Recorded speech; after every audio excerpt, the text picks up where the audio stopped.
Премиерот нема дополнителен коментар по она што го кажа на вчерашната пресконференција со еврокомесарката Марта Кос. Непромислена или па релативизација на прашањето со Бугарија?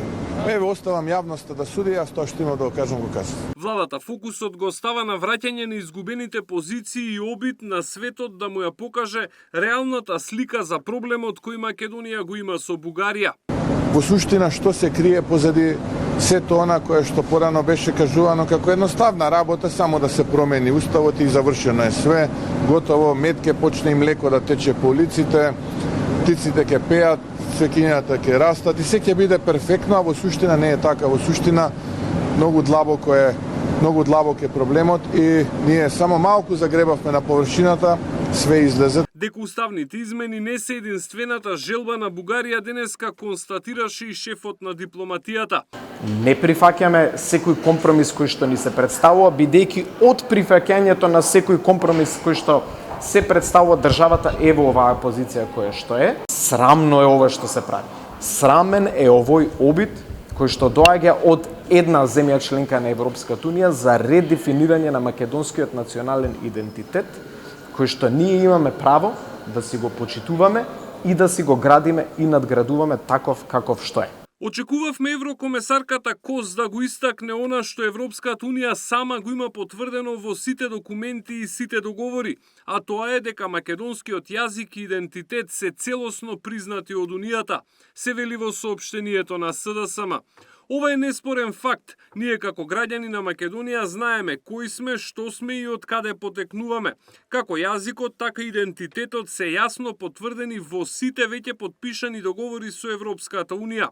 Не сметаме дека еврокомесарката имала лоша намера, но апелираме кога се говори за чувствителни прашања и теми кои за жал непотребно се отвараат иако се јасно затворени, треба да се биде внимателен во изјавите, се вели во писмениот став на СДСМ. Реакцијата доаѓа веднаш по констатацијата на премиерот дека опозицијата ја пропушта шансата да застане во одбрана на идентитетот. Тие за волја на вистината по два основни правци и столба, би рекол, го губеа својот кредибилитет. Првиот беше овој за кој што зборувам, а тоа е распродавање Македонија и незините национални и стратешки интереси, и вториот со многу крадење. Дуј се реши да ја брани Кос и да ги критикува сите кои не го прават истото. Владата ја пропушти шансата и на најнегативен можен начин покажа недостиг на гостопримство и нетолеранција, дури и кон наискрените пријатели на државата. Не смееше да се дозволи изјавата на комесарката дека идентитетот не е предмет на политички условувања, туку суштина на човековото достоинство и израз на неговата посебност да стане цел на кампања на омрази и подсмевање. Уште помалку таа реакција да биде поттикната од извори блиски до власта, се вели во соопштението на ДУИ. Еврокомесарката Кос вчера констатираше дека никој не може да го загрози македонскиот идентитет, во исто време кога во Европскиот парламент бугарските пратеници поднесуваат амандмани со кои прават обид преку модернизација целосно да го редефинираат. Александар Спасовски, Сител телевизија.